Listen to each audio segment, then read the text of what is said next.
আরজিকর কাণ্ডে অভিযুক্ত civic volunteer Sanjay রায়ের সঙ্গে রিলেশনশিপে ছিলেন প্রাপ্তমধ্যক্ষ সন্দীপ ঘোষ।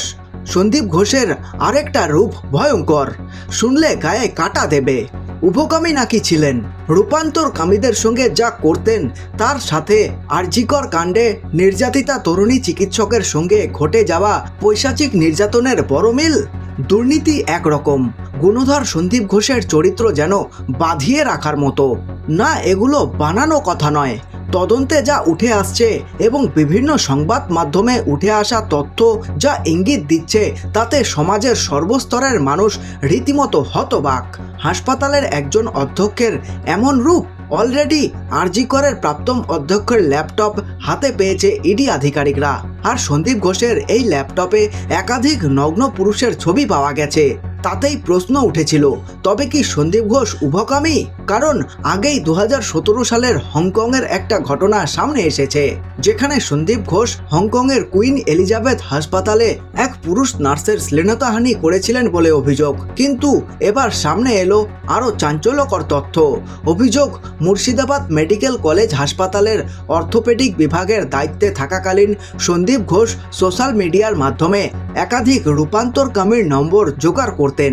তারপর সেই রূপান্তরকামীদের সঙ্গে ঘনিষ্ঠতা করতেন ডাক্তারবাবু।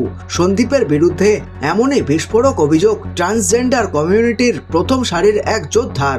পেশায় নেত্রশিল্পী কাজী আলী আফতাব যে অভিযোগ এনেছেন চিকিৎসক সন্দীপের বিরুদ্ধে তা কিন্তু সাংঘাতিক। বিভিন্ন সংবাদ মাধ্যমে প্রকাশিত তথ্য অনুযায়ী কাজী আলী আফতাব কোনো রকম রাগঢাক না করেই বলেছেন সন্দীপ ঘোষ ট্রান্সজেন্ডার কমিউনিটিকে মোটেও সম্মান করতেন না। তিনি একাধিক ব্যক্তির সঙ্গে শারীরিক সম্পর্ক তৈরি করতেন, তারপর তাদের উপর নির্যাতন করতেন। তার জানা 3 জন রূপান্তরকামীর সঙ্গে সন্দীপ যৌন সম্পর্ক তৈরি করেছিলেন, এমনকি চরম মুহূর্তে তাদের সঙ্গে পৈশাচিক নৃশংস আচরণও করতেন। সেই সময় সন্দীপের বিরুদ্ধে পুলিশে অভিযোগ করতে ভয় পেয়েছিল অত্যাচারকারীরা, কারণ তিনি খুব প্রভাবশালী। তাছাড়া থার্ড জেন্ডার কেউ যদি বলেন তিনি ধর্ষিত হয়েছেন, সেটা এই সমাজে কেউ বিশ্বাসই করবে না। তার আরও অভিযোগ, বহরমপুরে থাকাকালীন অনেকের সঙ্গে অসভ্যতা করেছেন বলেও সন্দীপ ঘোষের বিরুদ্ধে অভিযোগ উঠেছিল।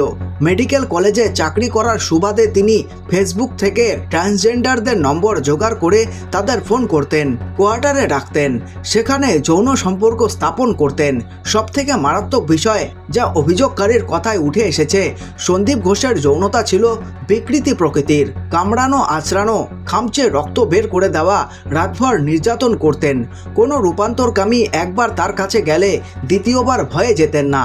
এক্ষেত্রে অনেকেই আরজিকর কাণ্ডে অন ডিউটি মহিলা চিকিৎসককে ধর্ষণ খুনের ঘটনায় যেভাবে অত্যাচারের বিষয়টা এখনো পর্যন্ত সামনে উঠে এসেছে, সেটাও যথেষ্ট নৃশংস।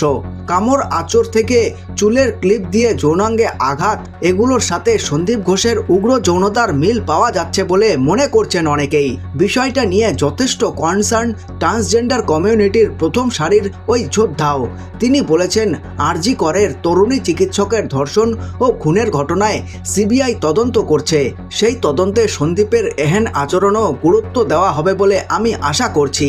না, এখানেই শেষ নয়। কিভাবে নিজের মোহে জড়াতেন তার শিকারকে তাও জানিয়েছেন আফতাব। সন্দীপের এই নয়া কুকীর্তি ফাঁস করতে গিয়ে তিনি জানিয়েছেন, ফেসবুক প্রোফাইলে ভালো ছবি দিয়ে বিভিন্ন সমকামীদের ফ্রেন্ড রিকোয়েস্ট পাঠাতেন সন্দীপ। কেউ অ্যাকসেপ্ট করলেই তার সঙ্গে মেসেজে আলাপ জমাতেন, তারপর নম্বর বিনিময় করে সরাসরি কুপ্রস্তাব দিতেন। অনেকেই তার প্রস্তাবে সাড়া দিতেন না, তাই পদ্ধতি বদল করে শুধু দেখা করার জন্য অনেককে ডেকে পাঠাতেন। কখনো নিজের ফ্ল্যাটে, আবার কখনো হোটেলে তাদের ডাকা হতো। এভাবেই পরপর 3 জনের সঙ্গে যৌন সম্পর্ক স্থাপন করেছিলেন বলে অভিযোগ আফতাবের।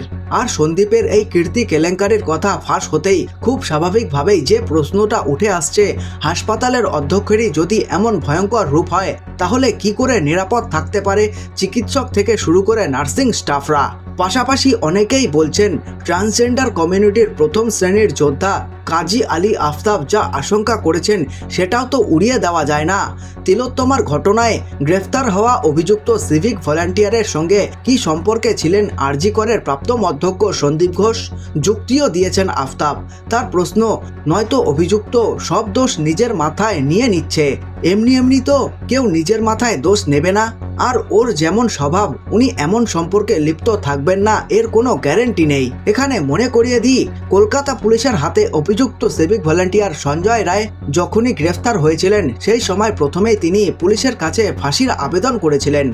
দোষ স্বীকার করে বলেছিলেন আমায় ফাঁসি দিন। তাহলে কি আফতাবের এই আশঙ্কাই সত্যি? সন্দীপ ঘোষের সঙ্গে সম্পর্কে লিপ্ত ছিলেন সঞ্জয়? জল্পনা ক্রমেই বাড়ছে। এই খবরটি ভালো লেগে থাকলে লাইক করতে পারেন এবং আপনাদের মূল্যবান সময় দেওয়ার জন্য ধন্যবাদ। আপনাদের দিন শুভ হোক।